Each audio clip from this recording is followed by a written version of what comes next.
जिंदगी एक बोझ बन गई। काजल अपने घर की इकलौती लड़की थी और अपने दोनों भाइयों की बहुत लाडली थी। काजल के पापा की बहुत बड़ी फैक्ट्री थी। वह बहुत रईस खानदान से ताल्लुक़ रखती थी।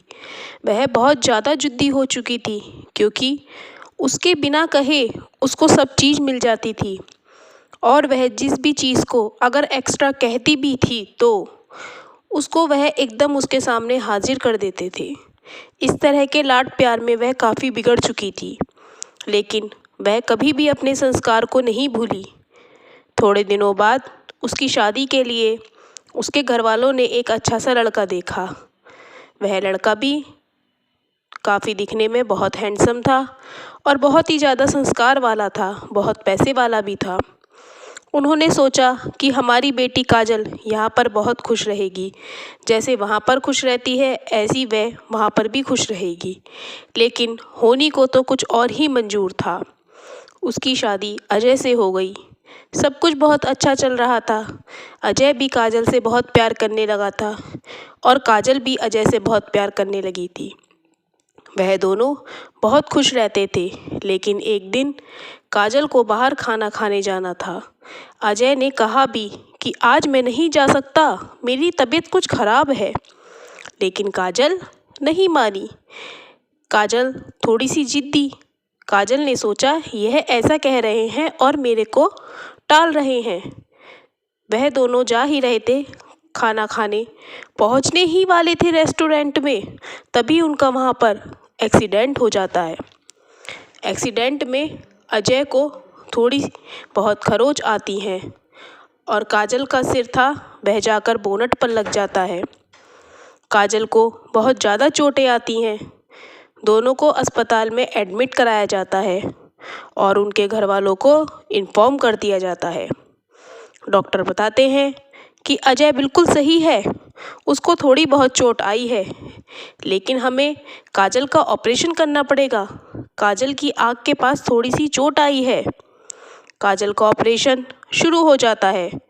काफ़ी देर हो जाती है। उसके बाद डॉक्टर कहते हैं कि हमें शक है कि इस ऑपरेशन के बाद हम काजल की आंखों की रोशनी को खो देंगे और डॉक्टरों की भविष्यवाणी सच साबित हो गई। डॉक्टरों ने जैसा कहा था वैसा ही हो गया। काजल की आंखों की रोशनी चली गई। यह बात सुनकर काजल के माता पिता को बहुत दुख हुआ, लेकिन अजय के माता पिता कहने लगे अब हमारे बेटे का क्या होगा, यह तो अंधी हो गई है और अभी तो उनकी शादी को भी ज़्यादा वक्त नहीं हुआ है। मेरा बेटा इसके साथ कैसे पूरी ज़िंदगी बिताएगा। इस बात को सुनकर वह दोनों बहुत दुखी हो रहे थे। थोड़े दिनों बाद काजल के पास एक और बुरी खबर आती है कि उसके माता पिता का एक कार एक्सीडेंट में मृत्यु हो गई है। वह बहुत ज़्यादा दुखी रहने लगी क्योंकि उसके पास मायके में जाने के लिए सिर्फ 2 भाई बचे थे और भाभी थी। कुछ टाइम बाद पता चलता है कि काजल जो है वो प्रेग्नेंट है। अजय के माता पिता तब सोचते हैं कि हम इसे अभी घर से नहीं निकाल सकते क्योंकि यह प्रेग्नेंट है और जो इसके पेट में है वह बच्चा हमारे बेटे का है, हमें इसका ख्याल रखना पड़ेगा। वह नाटक करने लगते हैं और अपनी बहू को बहुत ज़्यादा प्यार करते हैं, दुलार करते हैं। 9 महीने तक उसका बहुत ध्यान रखते हैं। 9 महीने के बाद जब उसको बेटा होता है तो उनकी खुशी का जवाब नहीं होता।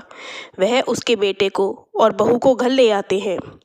अपनी बहू को, बेटे को सिर्फ जब उसको दूध पिलाना होता था, जब उसको दिया जाता था और उसे वरना कहा जाता था कि तुम्हारी आंखों की रोशनी नहीं है, तुम्हारे पास कभी यह छोटा है, इसके चोट लग जाएगी। काजल यही सोचकर तसल्ली कर लेती थी कि शायद यह बात तो सही कह रहे हैं कि मैं उसको सही से ना संभाल पाऊँ।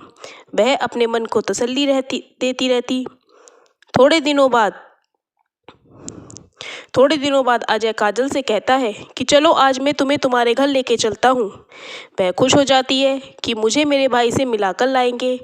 वह वहाँ पर ले जाता है। उसको बैग लगाकर उसको कुछ नहीं पता होता और उसको उसके मायके में छोड़ जाता है।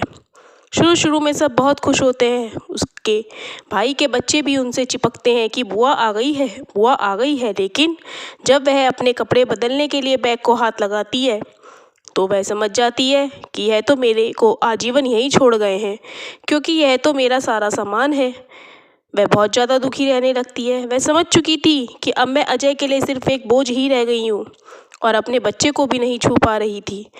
अब उसको बहुत रोना आ रहा था और यहाँ पर उसके भाई और भाभी जब काफ़ी टाइम बीत गए तो सबको शक होने लगा कि अजय क्यों नहीं लेने आ रहे। तब उसके भाई और भाभी में भी रोज़ की लड़ाई रहने लगी कि यह कब जाएगी। हमारे घर में भी यह डेरा जमा कर बैठ गई है, हमें चैन से ना जीने देती है ना कुछ, सारे दिन इसकी सेवा करते रहो। इस तरह की बातें सुनकर भाई को बहुत दुख होता है। वह कहता है, मेरी एक ही तो बहन है। वे कहते हैं, अगर एक ही बहन है तो बहन के साथ ही रह लो, हमारी क्या ज़रूरत है। यह बातें काजल सुन लेती है। वह अपने मन पर पत्थर रखकर अपनी भाभी से कहती है कि आप अजय को फ़ोन कर दीजिए।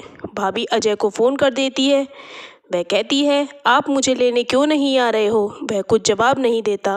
वह कहता है, आप मुझे लेने आ जाइए, नहीं तो मैं अपने आप को कुछ कर लूँगी। तब अजय चुपचाप वहाँ पर उसको लेने आ जाता है। लेकिन जब काजल अपने ससुराल में पहुँच जाती है, वहाँ पर ससुराल में जाकर एक कमरे में उसको बंद कर दिया जाता है।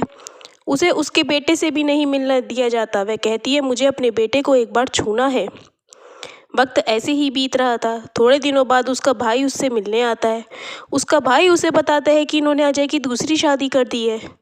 तब वह सारी बातें बताती है कि भैया, मुझे सब बातें पता हैं कि उन्होंने अजय की दूसरी शादी कर दी है, लेकिन मैं कुछ नहीं कर सकती, क्योंकि मेरे लिए तो यह ज़िंदगी एक बोझ बन गई है।